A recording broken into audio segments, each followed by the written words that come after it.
Namato Ratanatayasa. May I pay homage to Triple Gem, the Buddha, Dhamma, and the Sangha. My respect goes to my parents and my teachers. Hello, good evening, everyone. So today is 20th of Wednesday, the 20th of January, 2021, and this is Ajahn Sujan from Varapunya Meditation Center, Aberdeen, Scotland. So as usual, I'm here with you all tonight in such a difficult time that everyone is isolating themselves, retreat in their own house, like a self-imprisonment. Things that we want to do, but we can't.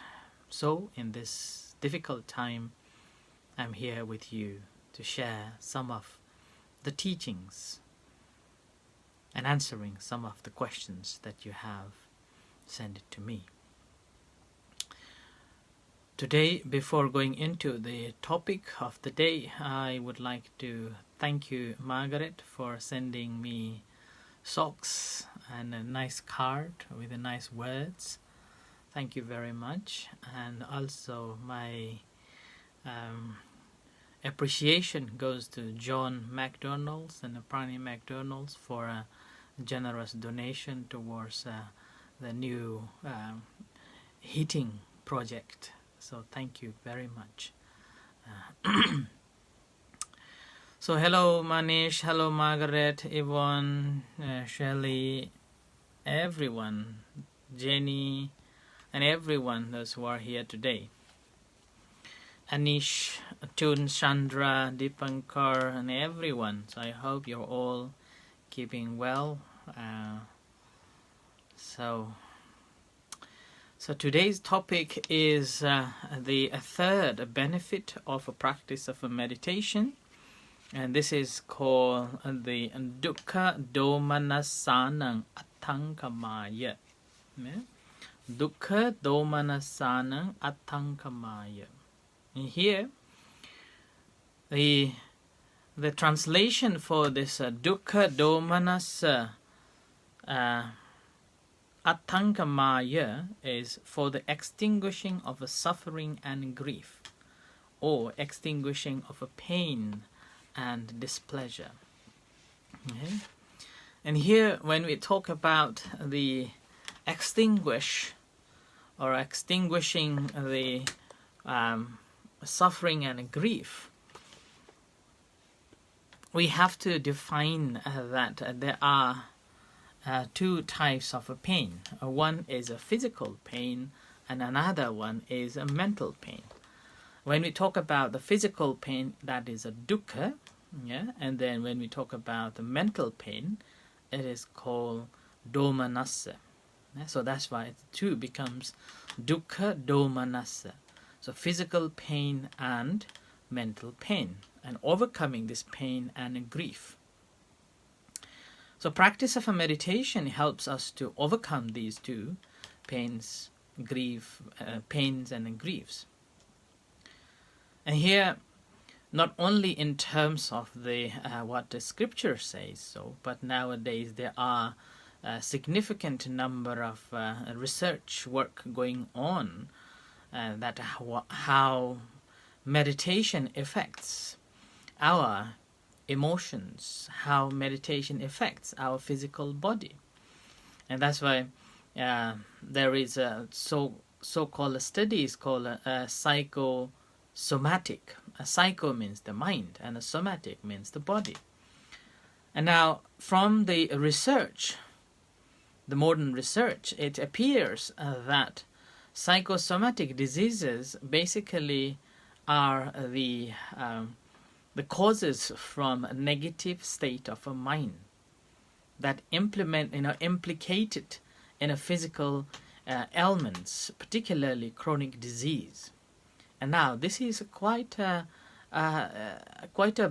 interesting findings from this modern science, that the negative state of a mind is the main root cause of our chronic diseases. And this again, it reflects, it helped me to reflect my own condition, that I have this chronic illness, this back pain. And sometimes it can be very severe and cannot even move myself. And I had been to the physio, and also even went to the private physio. And then it happened that one day when I went to see the private physio, after having a discussion of probably half an hour, and she said that I may have attachment to that disease. So mentally I was holding that pain. Mentally I was creating or attached to that the pain. And as a result of that, this physical pain was continuously there. So then after that day, I began to observe myself, and whenever I feel a little bit of tense, little bit of numbness, then I relax the muscles in my back and try to move muscles in my back in different ways. And with that, it helped me to overcome the pain.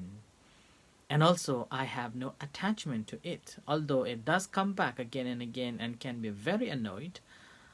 At that moment, simply, I observe that and maintain awareness on it. And then, nowadays, it's become no big deal.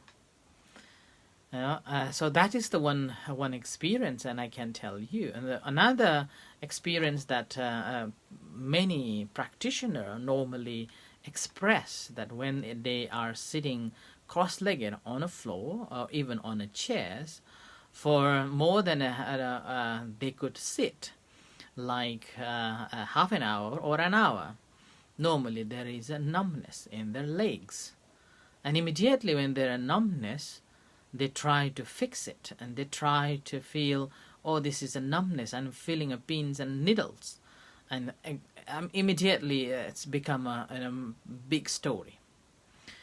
And as a result, it makes more pain.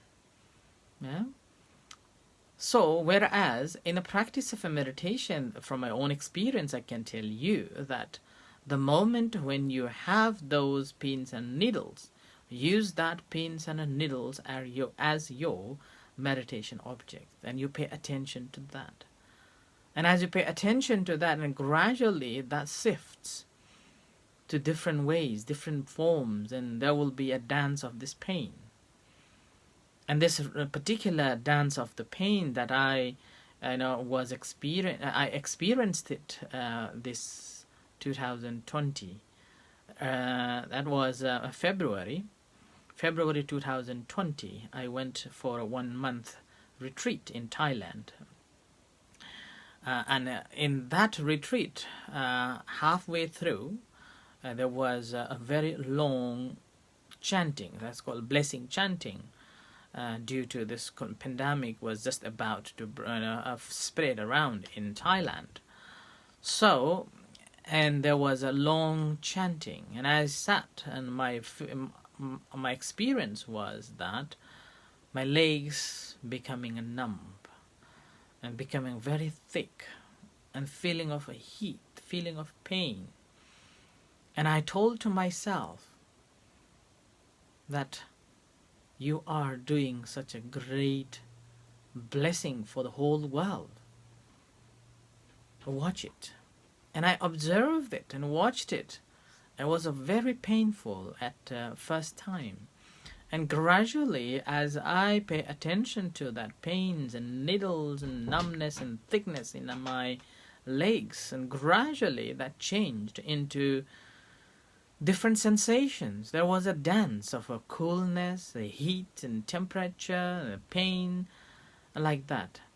And then I continued, watched it, and I told to myself, doesn't matter what's going to happen, I am not going to move. So there was a big desire to move, but I resisted, and I watched it. What happened? What will going to happen? Continue watching helped me to understand that these sensations, initially it appears to be the pain in our physical body. But as you become mindful of that, that will sift from that pain to your heart. And the heart becomes very, very fiercely painful. And then when you watch that pain, that moment your attention is already separated from the original pain. So there is no more there is no more physical pain, but still we have this delusional understanding that this is my leg which is in pain, which is in pain. And so that's why practice of a meditation helps us to recognize it and ability to overcome that pain. And I was reading another book. This book is called Hurry Up and Meditate. This book writer, David Michie, says about the holistic reality. I will read it here. Read it out some passages here, saying that in reality, we cannot properly account for disease of the body without also understanding a disease of the mind. So mind is wired into body an extension of mind. Even the most subtle changes in one part of the continuum cannot but affect the others. In a way, this is so obvious that we take it for granted. Each of us has at one time or another experienced a blushing, goosebumps, clammy hands, or a dry mouth. Physiological changes which have come about purely because of the content of our thought.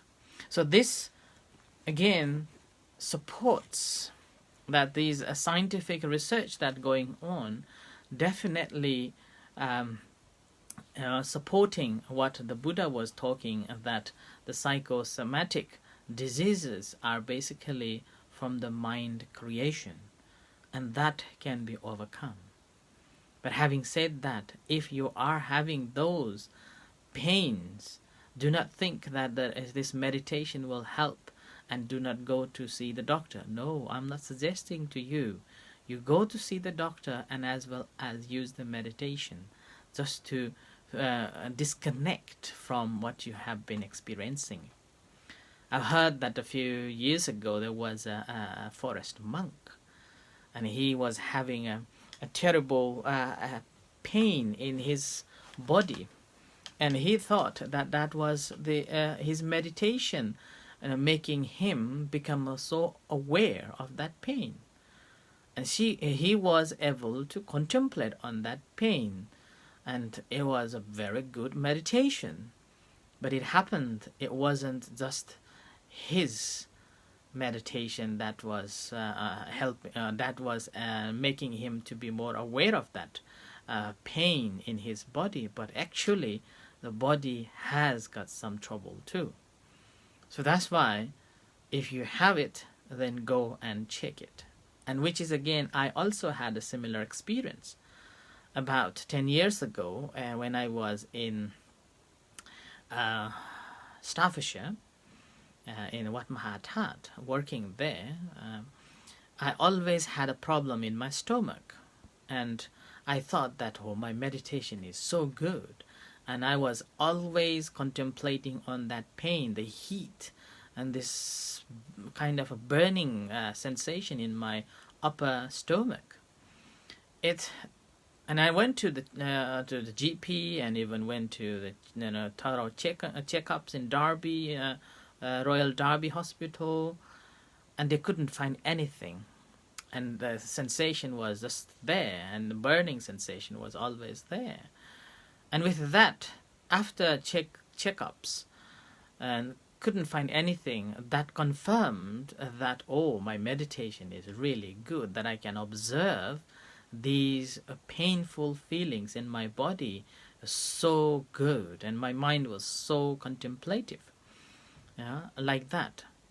And I delusionally thought that was my meditation. But it happened that in 2016, when I came to West Hill and register in a new GP, I went to check up again, and this new GP was just in a temporary workload. So he was there only temporarily, and he was very junior and still studying. And it happened that he gave me 2 types of medication. And after taking these 2 medication, it was completely cured. And now it makes me feel like, oh, where is my meditation gone? Meditation object is gone. Yeah? So like that. So that's why doesn't mean that if you have those sensations and those feelings, then go and see GP. And similarly, I'm having this headaches, and it's been a couple of weeks now, and continue checking in. Went to the GP, waiting for the GP and a blood test, and I went to the eye test, like that. So we have to take precautions when there is unusual sensations or pains that happens in our body. But anyhow, the most of the chronic diseases that is causing us trouble in our lives is most of the time based on our negative states of the mind. So as a result of that, practice of a meditation will help us to make it straight. Make it straight. Basically, we will be able to understand that, an ability to overcome it. And now, there are the stories from the time of the Buddha which can be very scary, but it's quite interesting to hear those stories. In particular, one story was that his name was Tissa, Venerable Tissa. He was very wealthy, and he was very successful in his business. And it happened that one day when he was traveling to another city, he came across with the Buddhist meditation and the Buddha's teachings. And after hearing Buddha's teachings, he decided to give up his property, his wealth, to his brother and become a monk. After he became a monk, he went on a retreat in the jungles and meditating in another city. And it happened that his brother's wife or sister-in-law thought that, oh, at the moment my brother-in-law is enjoying his monkhood. What if he decided not to be a monk and comes back to a lay life? If he comes back, he will ask half of the property. So, having thought that, she hired some bandits to kill Venerable Monk Tissa. And then it happened that these bandits went and caught Venerable Tissa and told him that, well, we are given this lump sum of money to kill you. And having seen that he had no choice, he simply asks one night meditation. But these bandits thought that, oh, he's going to run away. So they didn't allow him to they were trying not to have this overnight meditation. So with this, then this Tisha took a very hard path. So he basically asked them to put the big stone on his leg so that he cannot move for a whole night. And he sat down with the pain of this stone that is pressing him. It was so painful that it says that his heart was just like about to blast of that pain. And in that moment, he simply channeled his thought towards his shortened time or short time to be living, just one night. And having thought that in a limited time, he channeled his awareness rather than on his pains, of bodily pain, he channeled his awareness to his practice of morality. And as he contemplated on the morality, he felt very joy and happiness. And that is called Vedanam Vedanam Vikam Vitawa. So that means overcoming any Vedanas, any feelings, by diverting your attention to other things. By doing so, his mind was so calm and so peace, and with that, he was able to overcome his pains, and meanwhile, he was able to attain the liberation in the same night. So that's why pain is very difficult to overcome, but if we are practicing, then there is a possibility that we can overcome it too. So that's why practice of insight meditation helps to overcome certain, not all, remember, certain diseases can be overcome. There are many stories coming out saying that cancer can be overcome by meditation.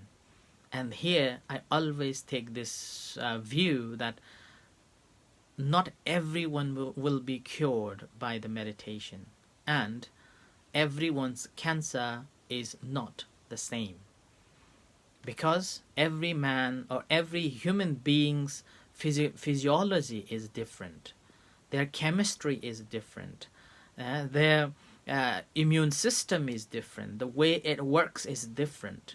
Furthermore, if we take the Buddha's law of karma, then we all have our karma as inheritance.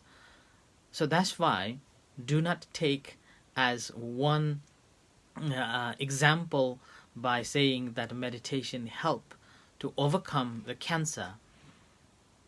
Yes, it helps you to overcome your grief from having those pains.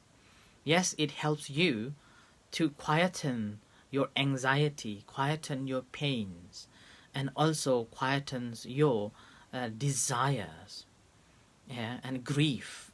Yes, it helps you to overcome, but there are only certain diseases that can overcome. Not every disease is overcome by the meditation. Okay, so this needs to be make it clear. And also practice of a meditation, again, although nowadays more focused on the physical benefit of a practice of a meditation, actually in the Buddhist tradition is not concentrated solely on a physical benefit, but it's concentrated to realize the impermanence of the reality, not only the body but also mind. And that's why it's called a purification of the mind. And that is what we are looking for, and that is the ultimate goal of the practice of a meditation. And further on, similar stories. This is even more harder to believe, and somehow it happened. It is written in the scripture. And again, I'm not suggesting you to do it, but. And you cannot do in anywhere nowadays. We cannot do anywhere. Although there are possibilities in Thailand, because in Thailand there is a tiger monastery where monks are keeping the tigers as their pets. The story is like this. A 30 group of monks went to see the Buddha and asked for the meditation guidance. And with the compassion, Buddha taught them the practice of a satipatthana, or the establishment of a mindfulness. So all 30 monks off went into the forest to meditate. While they were meditating, the story says, remember, this is a story. The story says that every night one monk is missing, and that is because there was a tiger.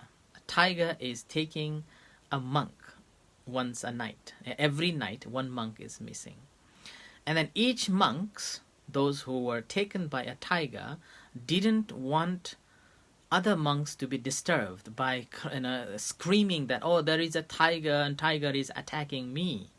So they patiently endured their pain, the bite of the tigers. And it happened one day after another, and a couple of days later they realized that about 5 or 6 monks are missing. And then they realized that, oh, the tiger is always coming and getting those monks. So they had an agreement saying that, okay, anytime when tiger comes, scream or ask for help. And it happened the night the new monk was meditating along with them, and this new monk was the tiger come and got this new monk. And immediately this monk asked for help, and, oh, there is a tiger is getting me, help me. And all the monks came.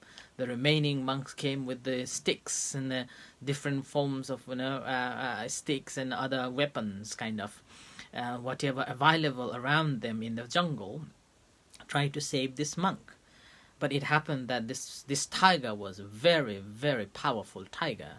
So he dragged this new monk crossing the river, another side of the river where monks cannot go.